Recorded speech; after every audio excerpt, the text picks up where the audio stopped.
내란이 벌어진 지 2년이 다 돼갑니다만 아직까지 윤석열 처벌조차 확정이 안 됐네요. 오히려 우리는 계속 지금도 윤석열 이놈의 자식이 조이대 덕분에 풀려나는 게 아니냐. 조이대를 비롯한 사법부의 적폐 세력, 사법부의 내란 세력들이 지금 이 시간에도 호시탐탐 윤석열과 김건희를 풀어주기 위해서 뭔가 꼼수와 음모를 꾸미고 있지 않는가, 이런 걱정을 하면서 살고 있습니다. 참 통탄할 일이지요. 말 그대로 통탄할 일입니다. 자, 그런데 말입니다. 윤석열은 그나마 감옥에는 가 있지. 윤석열만큼 어떻게 보면 윤석열보다 더 야비한 수법을 쓰고도 감옥에 안 간 사람이 있죠. 저는 그 사람을 한동훈이라고 봅니다. 한동훈 글쎄 지 입장에서 좀 억울할란지도 몰라.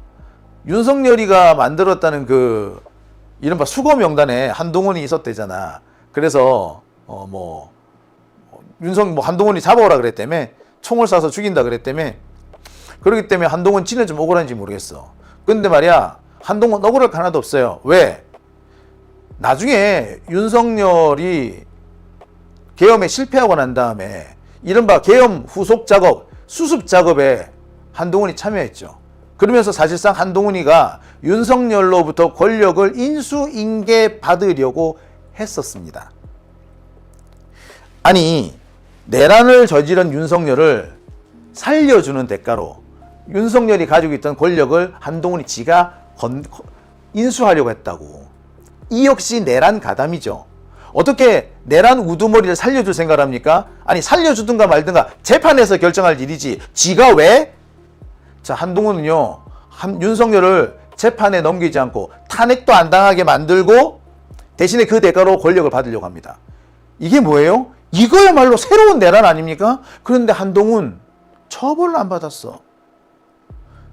지금으로서는 처벌받을 수 있을 가능성이 그리 높지도 않아요. 심지어 특검에서 한동훈을 소환을 했는데 한동훈 소환에 응하지도 않았습니다. 한동훈 그렇게 소환에도 안 응했는데 잡아올 수 있는 수단이 묘연했어. 그런데요, 자, 새로운 길이 하나 열렸습니다.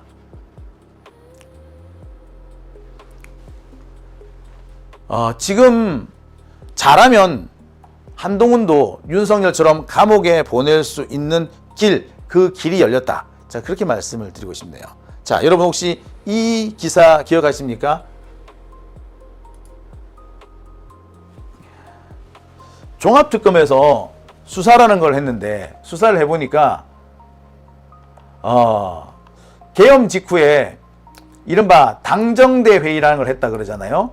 계엄 직후에, 그러니까 계엄이 실패로 끝나고 12월 4일 날 오후 2시에 이른바 총리 공관, 그러니까 한덕수 집에서 당정대 회의를 했는데, 이 당정대 회의에서 메모가 하나 나옵니다. 메모가 뭐냐? 윤석열 탄핵을 막아야 한다라는 메모가 나왔다는 겁니다. 이 메모는 이게 누가 썼는지는 명확하지 않습니다. 하지만 총리 공간, 즉 한덕수가 근무하던 곳에서 이 메모가 나왔어요. 그런데 이 메모의 내용이 뭐다? 윤석열의 탄핵을 막아야 한다. 그러니까 이 윤석열의 탄핵을 막기 위해서 당정대 회의를 했다는 겁니다. 이 당정대 회의에는 한동훈도 참석을 했죠.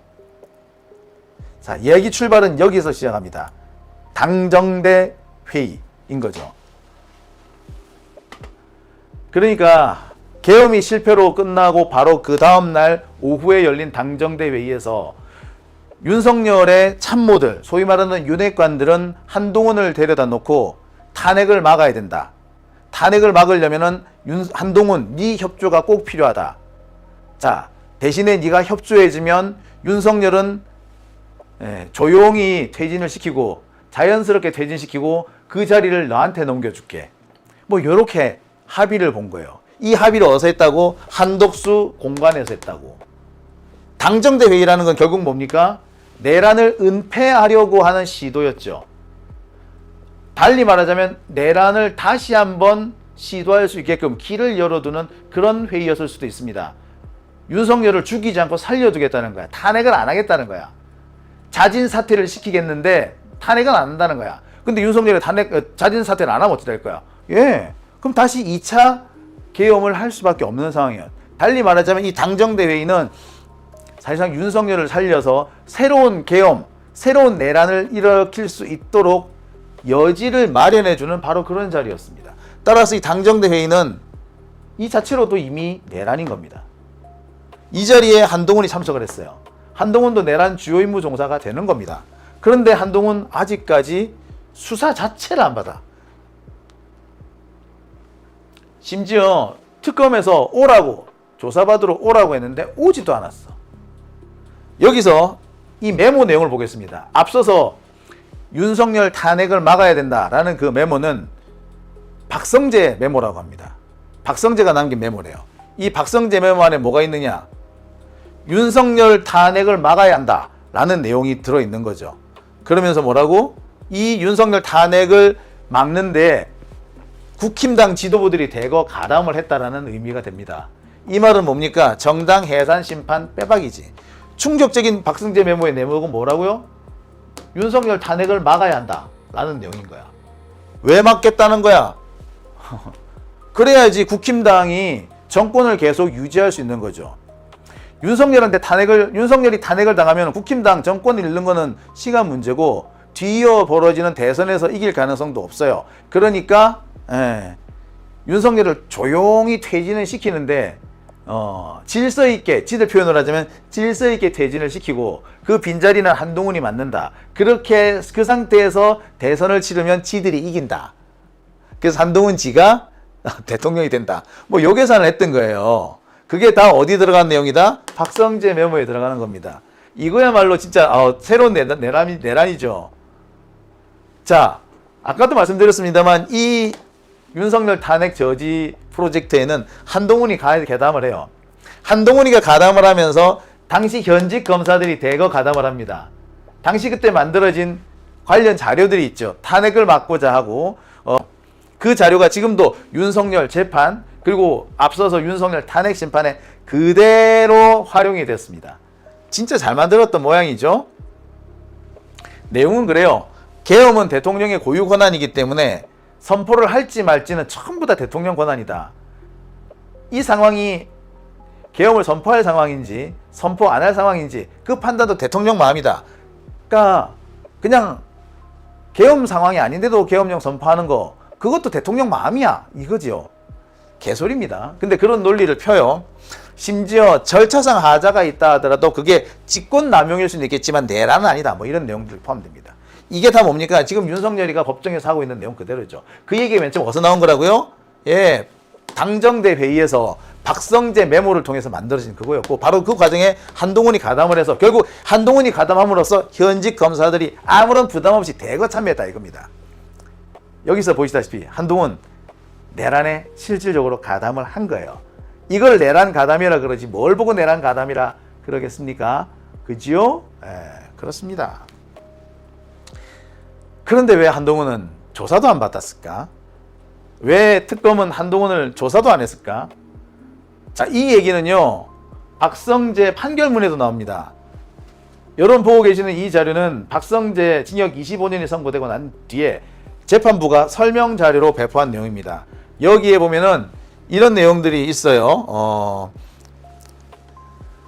자, 김주현은 이 사건 안가 모임을 마친 후 홍철호에게 전화하여 통화하였고 이후 윤석열은 다음 날로 계획된 대국민 담화 일정을 당일 11시로 앞당겼다 다시 처리한 뒤에 어쩌고 저쩌고 뭐 하고 그러면서 여기에 홍철호가 한동훈에게 보낸 문자 메시지 내용을 더하여 윤석열에게 보고하였고 그 논의 내용에 따라서 대국민 담화를 발표하였다 라고 됩니다. 한동훈이가 포함시켰다고 한동훈이가 원하는 내용대로 윤석열이가 대국민 담화되어 있었어요. 여러분 혹시 기억하십니까? 계엄이 실패로 끝나고 난 다음에 이틀인가 3일인가 뒤에 윤석열이가 떡하니 나와가지고 국민 여러분 죄송합니다 어쩌고 했던 거. 예, 그 담화 내용에 원래 내용을 누가 만들어준 거라고? 한동훈이가 만들었다고. 참. 야. 자, 이 당시 내용이 이렇습니다. 예. 보시다시피 한동훈은 윤석열이 탄핵당하지 않도록 만들어주기 위해서 엄청 적극적으로 합니다. 그 대가로 한동훈은 권력을 얻으려고 했던 거죠. 자, 상황이 이런데도 한동훈은 빠져나갔습니다.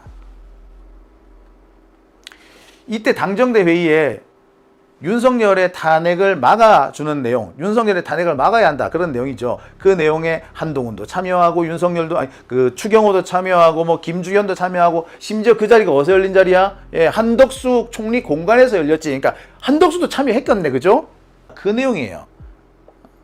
참석한 사람은 한동훈, 추경호, 박성재, 이상민, 김주현, 홍철호, 정진석 등인데 대체로 모두 내란 주요 임무 종사자들, 윤핵관들인 거죠. 여기서 결정된 것이 소위 말하는 질서 있는 퇴진입니다. 한동훈, 윤 대통령 질서 있는 퇴진 추진, 직무 배제될 것, 직무 배제를 시킨 다음에 질서 있는 퇴진, 사퇴를 시키겠다, 이거 아니에요.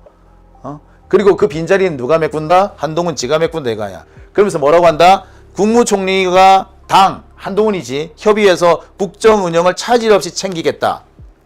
사실상 한동훈한테 권력을 이양한다는 얘기잖아요. 이 얘기가 어디서 나왔다고? 당정대 회의에서 나왔다고. 실제로 그래서 한동훈은 이 직후였던 12월 7일 국회 본회의에서 윤석열 탄핵을 반대합니다. 당정대 회의가 벌어지고 여기에서 일정한 합의에 이르고 난 다음에 곧바로 한동훈은 윤석열 탄핵을 반대했어. 그래서 윤석열 탄핵이 실제로 무산이 되죠. 이런데도 한동훈이가 빠져나갔어. 이게 말이나 되는 일입니까? 근데 한동훈이가 빠져나갈 수 있는 구멍이 있기는 있었어요. 그게 뭡니까? 실은 그게 바로 제가 어제도 말씀을 드렸습니다만 내란의 종료 시점 문제인 겁니다. 내란의 종료 시점을 조은석 내란 특검이 너무 앞당겨놨어. 그래서 이 한동훈처럼 명백하게 내란에 가담한 정황이 있는데도 이거 내란으로 처벌을 못하는 상황이 된 거예요. 자, 이게 12월 6일입니다. 내란이 실패로 끝난 다음 날이죠. 이날 한동훈이가 윤석열을 만나요. 어디서? 한남동 관저에서. 이날 만나고 난 다음에 한동훈하고 윤석열하고 모종의 합의가 이루어진 거지. 그래놓고 이 다음 날 윤석열이가 담화문을 발표합니다. 이게 아까 판결문에도 나오죠. 이 과정에서 무슨 일이 있었다고? 한동훈이가 한덕수 만나가지고 서로 짠 거야. 그러면서 이 윤석열의 사과문에 이 말도 꼭 포함시켜라 하고 문자 메시지까지 준 거예요. 그리고 난 다음에 한동훈 탄핵이 실패로, 그러니까 윤석열 탄핵이 실패로 끝나요. 그러고 난 다음에 어떻게 된다? 한동훈하고 한덕수가 다시 만나. 그러면서 이렇게 악수하면서 권력이 사실상 한동훈한테 넘어가게 되는 겁니다. 난리가 났지. 이 한동훈 이 새끼 니 그러려고, 니가 권력 얻으려고 탄핵을 안 했구나 라고 한 겁니다. 그러면서 어떻게 됐다? 국민들의 반발이 하늘을 치솟죠. 그러니까 슬그머니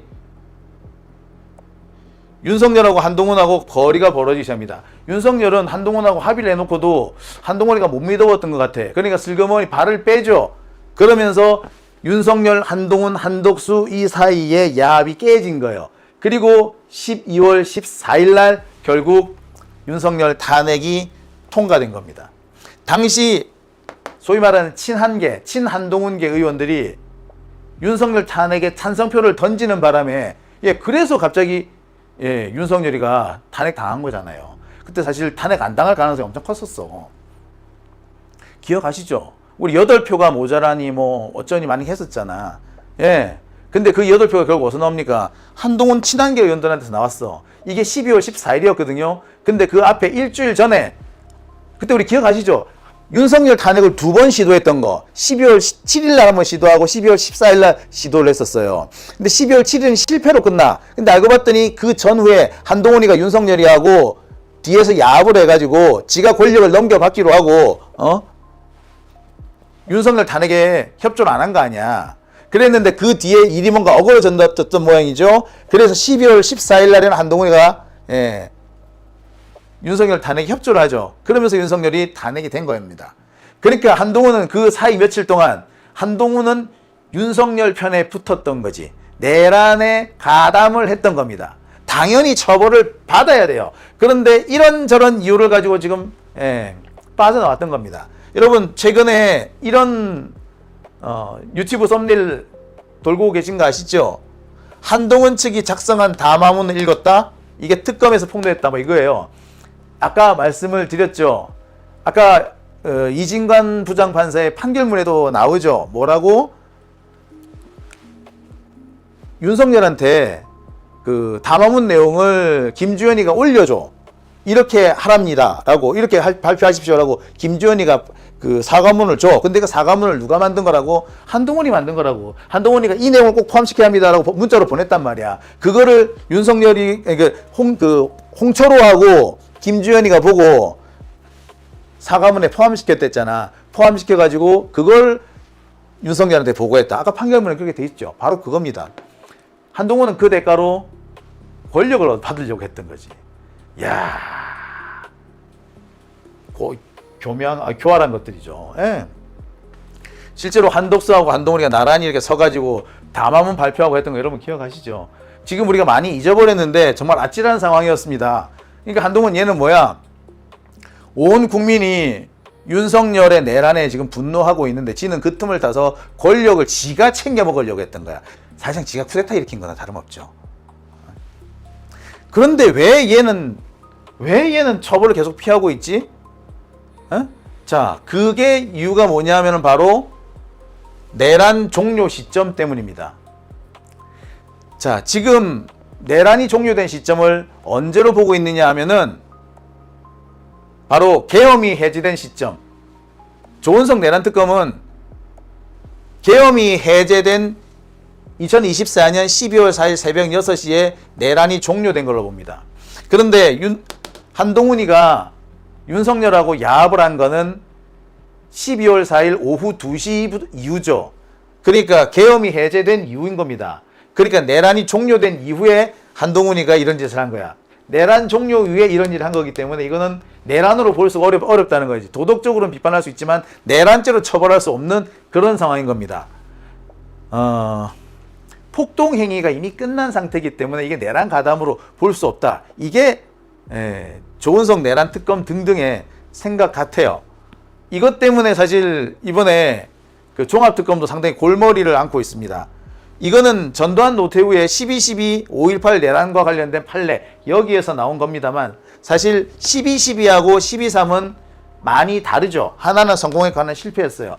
동일한 선상에 놓고 처벌 기준을 잡을 수가 없습니다.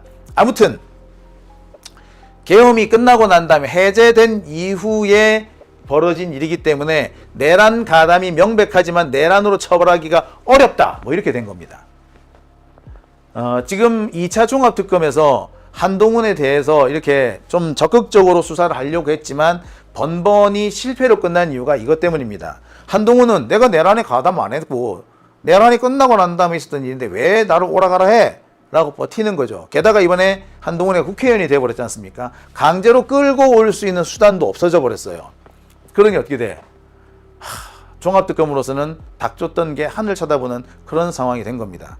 자, 하지만 종합특검이 남기고 간 것도 있죠. 현재로서는 이것만 제대로 된다면 종합특검은 한동훈을 처벌할 수 있는 길을 열어놓고 문을 하나 열어놓고 간 게 됩니다. 자, 12.3 내란에 대한 얘기를 좀 해볼게요. 12.3 내란이 끝난 시점 이게 언제일까요? 조은석 내란특검은 12월 4일 새벽 6시 이날 폭동행위가 끝났기 때문에 12월 4일 새벽 6시에 내란이 끝난 거로 봅니다. 하지만 저는 이게 틀렸다라고 말씀을 드렸죠. 왜 틀렸느냐? 폭동행위가 이때 종료되지 않았어. 이때 끝났다는 폭동행위는 언제든지 다시 시작될 수 있었죠. 일시적으로 소강 상태에 들어갔을 뿐 실질적인 폭동의 종료는 아니었어요. 실질적인 폭동의 종료는 뭐다? 내란 우두머리가 감옥에 가야지. 내란 우두머리가 해외로 도피해야지. 혹은 내란 우두머리가 도주를 시작해야지. 그래야지 폭동이 끝나는 거예요. 내란 우두머리가 권자에 그대로 있으면은 그거는 폭동이 끝난 게 아니야. 일시적으로 정지된 거야. 항구적으로 종료가 돼야 돼요. 내란이 끝나려고 하면 폭동 행위가 항구적으로 종료돼야지, 항구적, 영구적으로 종료가 돼야지, 일시적으로 종료되거나 언제든 다시 재개할 수 있으면 이거는 폭동 행위가 종료된 게 아니에요. 그래서 이거를 권창혁 종합특검에서는 12월 14일 탄핵소추, 윤석열 탄핵소추가 통과된 그날로 봅니다. 윤석열이가 권력을 상실한 거지. 이때부터 윤석열이가 대통령 직무가 정지가 되잖아요. 그래서 이때부터 폭동행위가 종료된 걸로 그렇게 본 겁니다. 폭동행위 종료는 다시 한번 말씀드립니다만 항구적으로, 영구적으로 폭동이 종료가 돼야 돼요. 일시적으로 중단된 것이 아니고 언제든지 재개해서 폭동행위가 항구적으로 종료되는 게 아니죠. 솔직히 말하자면 윤석열이가 구속이 되고 윤석열이가 탄핵이 되거나 윤석열이가 직무수행이 중단되거나 요거 셋 중에 하나 정도는 돼야지 항구적으로 종료됐다고 볼 거 아닙니까? 단순히 윤석열이가 계엄을 해제했다라는 것만 가지고는 이것이 내란이 끝났다라고 볼 수는 없어요. 실제로 우리 계엄이 해제되고 난 다음에도 얼마나 우리 불안에 떨었습니까? 윤석열이가 2차 계엄, 3차 계엄 할 거다. 우리 이렇게 불안에 떨었잖아요. 그 상황이 내란이 종료된 상황 상태입니까? 아니잖아요. 우리가 그런 시민들이 그런 불안에서 벗어나야지 내란이 끝난 거잖아. 그죠? 그러려면 윤석열이가 구속이 되거나 윤석열이가 탄핵이 됐거나 적어도 탄핵 소추가 받아들여서 직무 수행이 중지돼야지. 그래야지 우리가 안심을 하는 거 아니에요. 그죠? 자, 정리를 한번 해볼게요. 12월 3일 밤 10시 20분에 계엄이 선포됩니다. 이게 내란의 시작이죠. 그리고 12월 4일 새벽 1시에 계엄이 해제 의결이 됩니다. 그리고 6시쯤에 실제로 해제가 됐죠. 자, 그리고 윤석열이가 탄핵된 거는 12월 14일 오후 2시경이었고요. 윤석열이가 체포된 거는 1월 17일, 그리고 윤석열이 탄핵된 것은 4월 4일입니다. 자, 내란이 이때 시작된 거, 2024년 12월 3일 날 내란이 시작된 거는 이거는 누구도 부인하지 않습니다. 자, 그리고 내란이 종료된 거, 계엄이 해제됐다. 이때를 내란의 종료로 삼는 의견이 있고요. 내란이 종료된 것을 탄핵 소추 의결됐을 때로 삼는 의견. 그 다음에 윤석열 체포, 이렇게 그러니까 내란 종료 시점을 계엄 해제 시점, 탄핵 소추가 의결된 시점, 윤석열이가 체포된 시점, 그리고 윤석열이 탄핵이 인용된 시점, 요렇게 네 가지로 볼 수 있습니다. 지금 내란 종료 시점을 계엄 해제로 보는 거, 이게 이제 조은석 내란 특검의 얘기죠. 문제는 이 둘 사이에 계엄이 해제가 되고 윤석열에 대한 탄핵이 이루어지는 요 사이에 엄청나게 많은 일들이 벌어지죠. 탄핵을 저지하려는 여러 가지 음모들이 벌어집니다. 그 대표적인 것이 당정대 회의였던 거 아닙니까? 바로 여기에 한동훈이 가담을 했던 거고, 요거를 내란에 포함시킬 것이냐 말 것이냐, 이걸 내란으로 처벌할 것이냐 말 것이냐, 이게 중요한 건데, 지금 상태로서는 내란 종료 시점을 이렇게 1번으로 잡을 경우, 계엄 해제로 잡을 경우에는 바로 요거 당정대 회의, 요거는 내란으로 처벌을 못하는 거예요. 한동훈이가 요걸 믿고 진짜 빠져나간 거야. 하지만 그 이후로 잡으면 가능하겠죠. 자, 지금 내란 특검은, 그러니까 조은석 특검은 계엄 해제 시점을 내란 종료로 봅니다. 하지만 저는 다른 때라고 얘기하죠. 종합특검은 탄핵 소추가 의결된 그때가 내란이 종료된 시점으로 보고요. 저는 윤석열이 탄핵이 돼서 파면에 이르는 그 시점에 내란이 종료가 됐다고 생각합니다. 이게 제 견해예요. 자, 아무튼 적어도 이 종합특검의 의견처럼 탄핵 소추가 의결된 2024년 12월 14일 이때 탄핵이 종료가 됐다, 아니 그 내란이 끝났다라고 보는 것이 저는 맞다고 봅니다. 이렇게 되면 누가 잡혀간다고요? 네, 한동훈이가 잡혀간다고요. 이번 지방선거 뭐 성공이냐 실패냐 의견이 많은데 그냥 딱 하나, 한동훈 국회에 들어오게 한 거는 너무 큰 패착이었다. 그거 하나. 뭐 서울시장 지고 평택 이런 거 저는 그럴 수 있다고 봅니다. 선거란 게 알 수 없으니까. 근데 한동훈을 국회로 들어오게 한 것은 이건 너무 큰 패착이고 두고두고 큰 후환이 될 수 있다. 예를 들면 추미애 장관하고 윤석열하고 검찰총장하고 싸울 때 당시에 문재인 대통령이 추미애를 안 자르고 윤석열을 잘랐다면 어떻게 됐을까라는 생각은 해보잖아요. 원래 윤석열은 검찰총장을 한 다음에 민주당의 대선 후보를 하려고 했었어요. 근데 추윤 갈등 이후에 민주당에서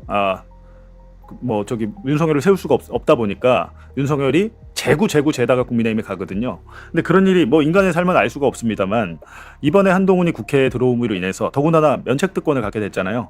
한동훈에 대한 구속영장을 청구를 해도 법원이 발부를 해도 국회에서 체포동의를 받아야 됩니다.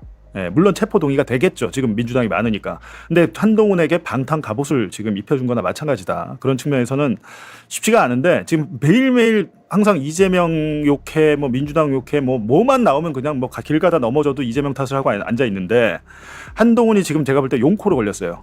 왜 용코로 걸렸냐면 저는 예전부터 얘기했는데 이게 당원 게시판 이거 간단한 거 아니다라는 겁니다. 이게 무슨 중대범죄까지는 아니라 하더라도 본인이 당대표였을 때 벌어진 일이잖아요. 본인이 비대위원장 당대표 할 때 가족의 아이디를 동원해서 당원 게시판에서 윤석열과 김건희를 비방하는데 뭐 김건희에게 개목줄을 채워놔야 된다라고 뭐 이런 식으로 했는데 그게 끝이 아니에요. 제가 볼 때는 이 사건이 가장 엽기적인 것은 경찰 수사로 뭐 밝혀지겠지만 장동혁은 제가 볼 때 어느 정도 알고 있는 것 같습니다. 알고 있으니까 한동훈을 제명을 했겠죠. 그리고 장동혁은 아마 깜짝 놀랐을 거예요. 그때 제명만 하는 게 아니었는데, 제명만 하는 게 아니었는데 경찰 수사도 그냥 하게 해줬어야 되는데. 그때 장동혁이가 이 압수수색을 막았죠. 막았어요. 그때 왜 경찰이 압수수색하러 왔다가 압수수색을 못했어요. 막았는데 그때 그 압수수색을 하게 해줬어야 되는 데는 생각을 뼈저리게 했을 거예요. 왜? 한동훈이 당선됐으니까. 장동혁이 지금 계속 공격받고 있잖아요. 이거는 그러니까 장동혁 입장에서도 크게 실수한 거예요. 당시에 경찰이 압수수색하게 서버를 열어줬어야 되는데 그때 안 열어주고 한동훈이 와서 자기 계속 공격하니까 이제야 열어줬습니다. 최소 범위에서 협조를 했다라는 거죠. 이게 이제 서버 같은 건 어떻게 하냐면 전체를 다 복사할 수는 없으니까 당원 게시판과 관련된 데이터만 이제 체크를 해야 되잖아요. 해야 되는데 그렇게 최소 범위에서 했다는 것인데 그러면서 이제 장동혁이 얘기하는 게 국민의힘이 얘기하는 게 당원 명부 압수수색은 아니다. 그러니까 당원 명부 유출될까봐 당연히 안 가져가죠. 경찰이 이거는 사건과 관계가 없으니까 게시판과 명부 관리 업체는 별도다라면서 이제 그 당원들을 안심시키는 겁니다. 안심시키는 건데 그럼 경찰은 왜 이걸 왜 할까라고 보면 일단은 이 복당에 대해서 지금 안철수가 복당 절대 안 된다고 그랬잖아요. 복당 안 된다고 했는데 안철수 입장에서는 한동훈 국민의힘 들어오면 끝이에요. 끝이라서 당연히 그렇게 할 수밖에 없는데 안철수가 그래서 이제 장동혁과 손을 잡았죠.